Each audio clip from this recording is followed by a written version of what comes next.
En la historia de la fiebre amarilla no hay discusiones. Por eso dicen, es agradable contarla. Y debido a que me prometí a mí mismo que siempre serviría a mi nación, se hace absolutamente necesario divulgarla. Corría el año de 1898, cuando dos grandes problemáticas azotaron el mundo. La primera de ellas, la declaración de guerra de parte de los Estados Unidos hacia España, lo que significaba que el momento de poner a disposición mi servicio como soldado a mi país había llegado. Y la segunda, el arribo de una nueva peste que estaba arremetiendo contra ciudadanos e inmigrantes, desde Nueva Orleans hasta Dominica, y eso solamente representaba una cosa, que en combate no tendríamos que enfrentarnos solamente a seres idénticos a nosotros, sino que también debíamos hacerle frente a esos seres que antes considerábamos tan pequeños e insignificantes, que serían llamados estogomias. Para el año de 1900, la fiebre amarilla, denominada así por la ictericia que causaba en quienes la padecían, empezó a representar un gran enigma, y como los métodos empleados a la fecha no resultaban eficaces para combatirla, la medida que debía emplearse era radical. Fue así como el 25 de junio llega a Cuba la Comisión de la Fiebre Amarilla del Ejército de los Estados Unidos, liderada por el mayor Walter Reed, doctor en medicina y experto en patología y bacteriología, seguido del Dr. James Carroll, los bacteriólogos Gisela Cear y Aristides Agramonte. Quienes allí estuvieron cuentan que su primer movimiento fue ejecutar múltiples pruebas, desde análisis de sangre hasta la creación de cultivos y la práctica de autopsias, que con tan mala suerte no arrojaron ningún resultado significante. Apelando al último recurso con el que contaban, se vieron en la obligación de escuchar al Dr. Finlay. Hay testigos que aseguran que estaba loco y que andaba por ahí exponiendo disparatadas teorías. Pero como las circunstancias eran extremas, ¿qué había que perder?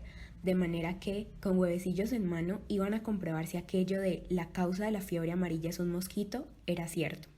Y como si cada uno fuera una pieza de un sistema de engranaje, iniciaron sus labores. La Cear con la crianza de larvas y Reed con la penetrante e insondable observación de las extrañas jugarretas de la enfermedad, que como una experta truhana no les dejaría el trabajo fácil. Pues si ésta no se podía transmitir a los animales, ¿cómo realizarían acaso el proceso de experimentación? Si los miembros de la comisión se arriesgan primero, si se dejan picar por mosquitos que hayan chupado sangre de enfermos de fiebre amarilla, su conducta será ejemplo para los soldados norteamericanos, decía Reed, y entonces allí inició la verdadera aventura. A Reed lo llamaron de Washington, así que dio instrucciones minuciosas a Carroll, Lacear y Agramonte, instrucciones secretas y crueles. Se podría decir que se trata incluso de un asunto inmoral, de falta de disciplina, ya que Reed no contaba con permiso necesario de mando militar. Carroll y Lacear eran dos cazadores de microbios muy atrevidos, de alta estirpe. Desde un rincón fui testigo de los primeros pasos de la investigación que revolucionaría la ciencia y la humanidad por completo. Lacear recorrió el pabellón de seres de caras amarillas, hombres delirantes con los ojos inyectados, e hizo que los mosquitos picaran a los enfermos, y después, ya henchidos de sangre, los metió nuevamente en sus envases. Recordemos el desarrollo del paludismo, decían Reed, Carroll y Lacear. Deben transcurrir 2 o 3 semanas para que los mosquitos se vuelvan peligrosos. Tal vez con la fiebre amarilla ocurra lo mismo. Lacear sacó 7 voluntarios, cuyos nombres han quedado en el anonimato, incluido quien les habla. De modo que la prueba se efectuó con el mayor secreto. Nos pincharon los mosquitos que pocos días antes habían picado enfermos de fiebre amarilla, pero ninguno enfermó. El comandante Reed no se vencía. Hay que seguir probando con mosquitos. Creía que había algo de cierto en la idea del doctor Carlos Finlay. Carroll también era voluntario y dijo a Lacear: trae el mosquito más peligroso de la colección, que se hubiera alimentado de muchos y muy graves. Tenía que ser el mosquito más peligroso posible. Fue el 27 de agosto cuando vi a Lacear elegir el mosquito que había picado a 4 enfermos de fiebre amarilla, de casos severos. A los 2 días, Carroll se sintió cansado, y 2 días después estaba realmente enfermo. Todo indicaba que no era un ataque de paludismo, sino aquella sombra amarilla que atacaba a América, y aunque pasó malos días, su cuerpo resistió. Fui el primer caso de fiebre amarilla producida por la picadura experimental de un mosquito, decía Carroll. Pero esto recién era un avance. Estaba este soldado norteamericano llamado XY. Su nombre era William Dean. Los investigadores hicieron que 4 mosquitos le picaran. Estos previamente picaron a 6 enfermos graves de fiebre amarilla. En Quemados, 8 personas fueron picadas por los mosquitos y nada les pasó, pero los 2 últimos, James Carroll y XY, contrajeron la fiebre amarilla. No obstante, Lasseter era un poco escéptico, pues era uno de los mejores investigadores, y pensaba: no fue un experimento completamente perfecto. No se sabe con seguridad si fueron mis mosquitos los que transmitieron la fiebre. Y como un giro del destino, el 13 de septiembre fue un día funesto para Jesse Lasseter. Mientras se ocupaba de alimentar a los mosquitos, uno se posó en el dorso de su mano. Bah, no es nada. Imposible que sea precisamente el tipo de mosquito transmisor. Y lo dejó hincharse como un globo de sangre.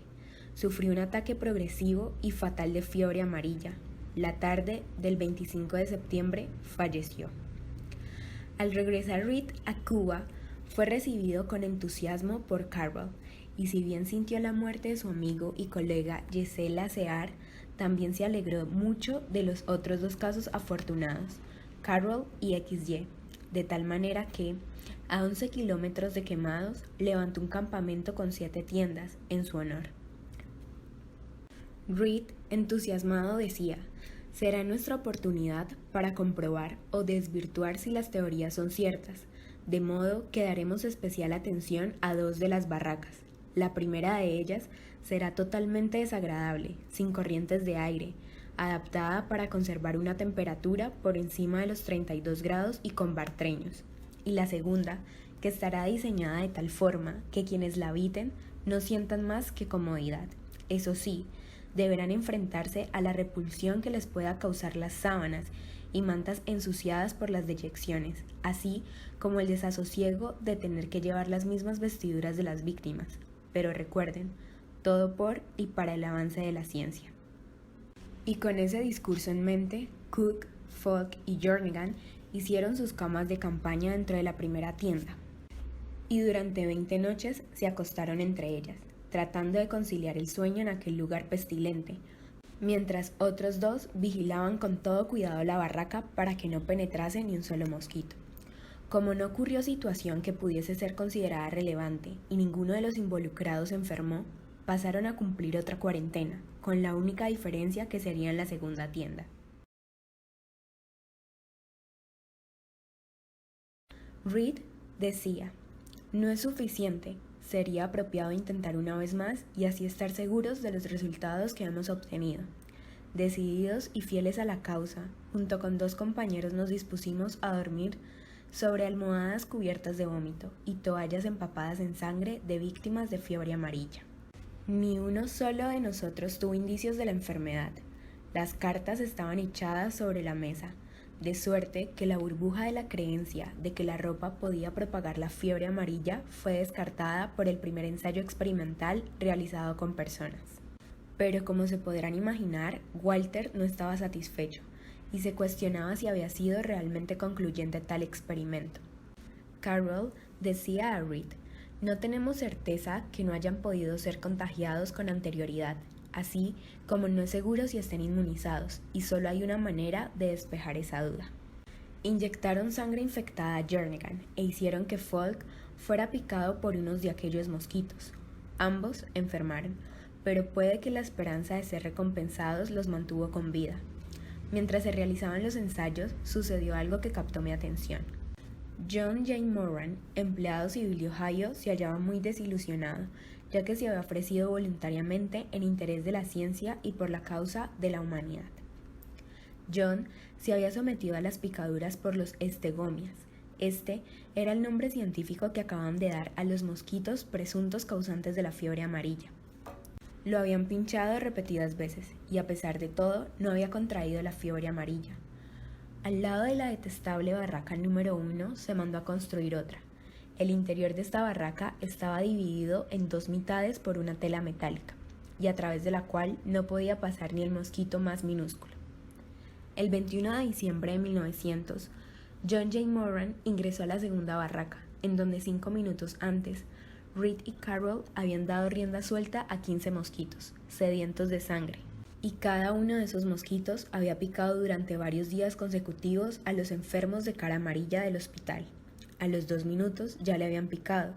Aquella misma tarde volvió a la barraca, para ser picado de nuevo y otras veces al día siguiente. El 24 de diciembre abrió sus ojos, a los cuales molestaba la luz. Tenía dolor de cabeza y huesos doloridos como de cansancio. Los mosquitos le causaron un grave ataque, pero lo soportó. Moran cumplió sus deseos en interés de la ciencia y por la humanidad. Con Fogg, Jernigan y Cook había demostrado la salubridad de una barraca apestada, pero sin mosquitos, y que en cambio era peligrosa una barraca confortable con aquellos seres vivos llamados estegomias.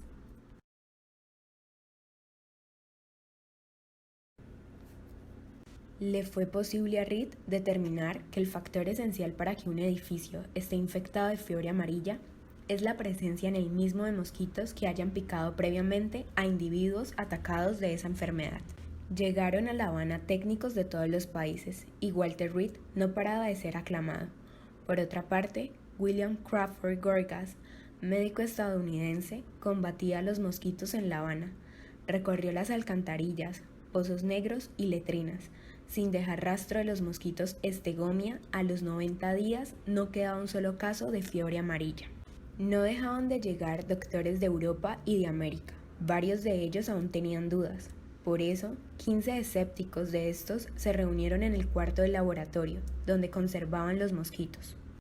Uno de los doctores dijo: los resultados obtenidos han sido notables, pero convendría contrastarlos y admitirlos con ciertas reservas. Pero sus dudas desaparecieron. Por accidente se cayó la trampa de uno de los contenedores con mosquitos, y estos empezaron a volar por la habitación y a picar a aquellos doctores. El pánico los llenó, y la razón fue dada a Walter Reed. Para suerte de los escépticos, esos mosquitos no estaban infectados. En 1902, aquel hombre, a quien tantos admiraban, y al que muy a pesar de las ovaciones por parte del mundo sintió que no dio lo suficiente, el mayor Reed falleció a causa de una apendicitis. Su esposa, Emily Lawrence, recibe en su nombre una pensión de $1,500 anuales. Se preguntarán también qué fue del soldado Kinzinger, aquel que se sometió a la prueba en interés de la ciencia y por la humanidad. Pues bien, fue recompensado por su gran servicio, convenciéndolo de que aceptara $150 y un reloj de oro. No murió, pero poco a poco una parálisis se adueñó de su cuerpo y quedó para siempre sumido en una silla de ruedas. Ya saben, la ciencia es maravillosa, pero también es cruel, y la caza de microbios ha sabido ser un tanto inhumana.